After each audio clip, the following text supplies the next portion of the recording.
Welcome to Of Miles and Minutes. Episode 3 chases the lessons I've learned in weeks 7 through 10 of my current training block. Reflecting on these 4 weeks, the training has shown me new facets of my purpose for running and taught me again the importance of having goals. Week 6 was the third 85-kilometer week in a row. The base has been established.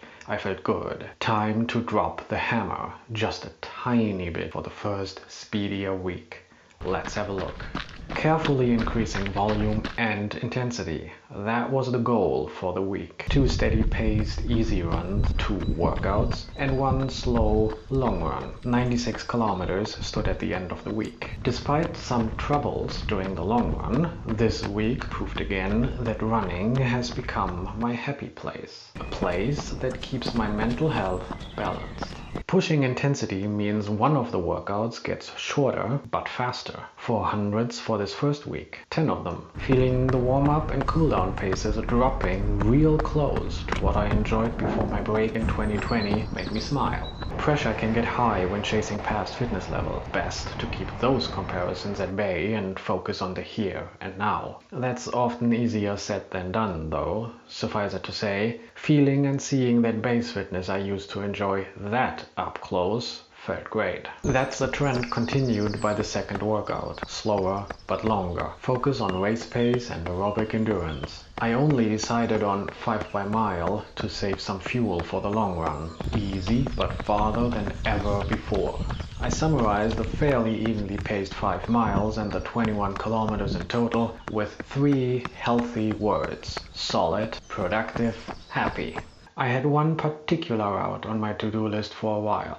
Crossing West Ruhrort, following the soft trails along the Rhine River up north, eventually turning eastward, passing the Landschaftspark on the way home. I know how to get to Ruhrort and the river paths, but I'd never crossed back to the Landschaftspark from there. The loop I had designed came out at 35 kilometers and looked easy enough to follow. Equipped with a handheld bottle and a couple of gels to try nutritional options, I was off just after 5:30 a.m. Either the dinner the day before, the light snack before the start, the cold or the gel upset my stomach just in time for the navigational hiccups. Take your pick.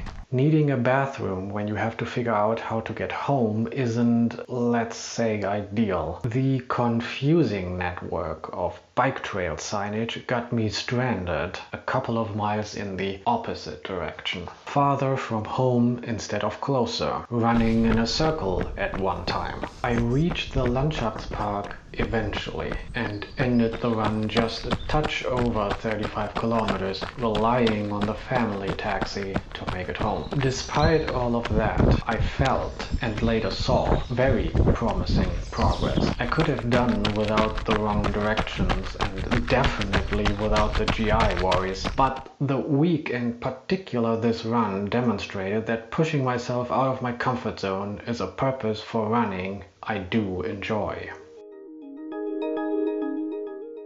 Happy running time and enjoying to push myself, a theme that week 8 continued with 6 runs, 3 times easy, 2 workouts and a long run. The weekly total crossed the 100-kilometer line for the first time. A new set of early morning stomach uneasiness accompanied the 10 by 400s. I still managed to complete the workout, could have gone a tad faster with a happy tummy, but good progress for this 18-kilometer package. From faster 400s to slower tempo miles, 5 of them to be precise, felt better than ever is what I wrote in my journal. Though I could feel that the down week I had planned for the coming week was a good idea. The 28-kilometer long run pushed me across the 100-kilometer line. Easy in the beginning and end, and an 8-kilometer tempo segment. The wrist heart rate data was useless, though I have to say I did feel the effect of the intense training. But the run still felt nicely controlled.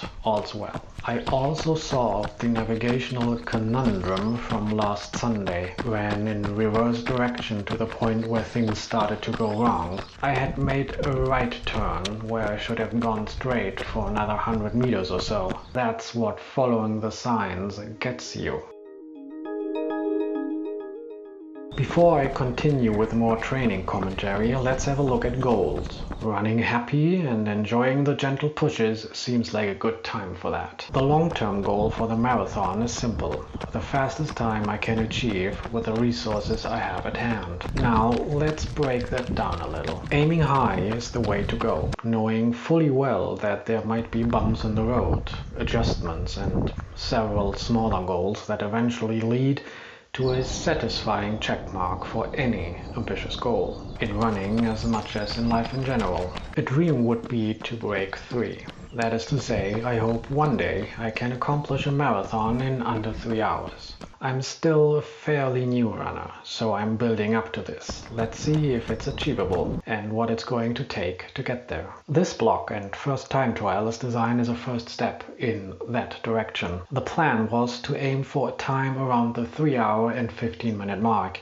based on late 2019, early 2020 fitness and how training had been going for the first 10 weeks.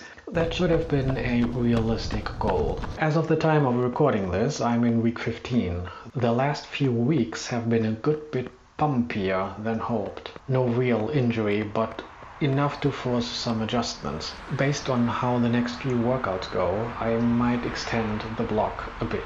No official race equals no pressure after all. What I'll definitely change is the game plan for the trial. I'm aiming for a time in nature that I can fully enjoy. Let's call the goal pace comfy fast. If all goes well from here on out and throughout the trial, I might be looking at a ballpark figure of 3 hours and 30 minutes. We'll see. The experience for this first one is the more important factor. I'm excited to see where I'm at. More to come. Intensity and volume went down for week 9 as planned. No workouts, 5 runs, 70 kilometers, 4 times easy, and 1 gentle push at the end of the week. This breather week started with 2 snow days. Light snow at least. My legs responded and freshened up, but the work week was a bit stressful and time for leg care was shorter than I had hoped. Absorption of the last few weeks of solid training was still on path. I learned again to remain patient and balance my training. Rest days and down weeks are valuable arrows in the quivers of runners of all distances and abilities.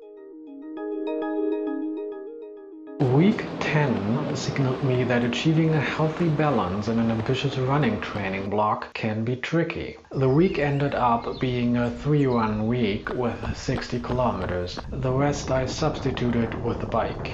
Here's how it panned out. 5x800 workout to start the week on a Wednesday. My legs were sending me mixed signals. An awkward feeling during the first 200 meters or so, super snappy at the end of the run. Performance was where I had expected it to be, 20 solid kilometers. But the troublemaker I mentioned in the last episode showed itself. A slight underfoot sensation during the cooldown. I adjusted the laces just to be sure and tried to manage my legs and feet. The second run included again very mixed signals from my legs, so I decided to turn to my old friend, the bike, for 2 easy equivalent rides. 100 minutes on Friday and 120 minutes on Saturday. Because my legs felt decent Saturday evening, I stuck with the planned 7-mile tempo long run for Sunday. The changes to the lacing worked well. No more issues. The tempo part was very solid. One of the best long runs I've had since early 2020 probably. Happiness had returned. But the lesson from this week is to focus on the peace of mind that running gives me when training isn't going to plan. Enjoying a breather day or 2, enjoying cross-training, enjoying the process, even if it's hard, is the easiest way to stay motivated. I felt my legs getting heavier and heavier during the cooldown. Was that run too hard too soon after the irritations? The answer awaits in episode 4, and I'll show you weeks 11 through 17 and talk about the importance of the little things, the maintenance that makes running possible, as I worked hard to keep my legs happy. Until then, go out and enjoy your running.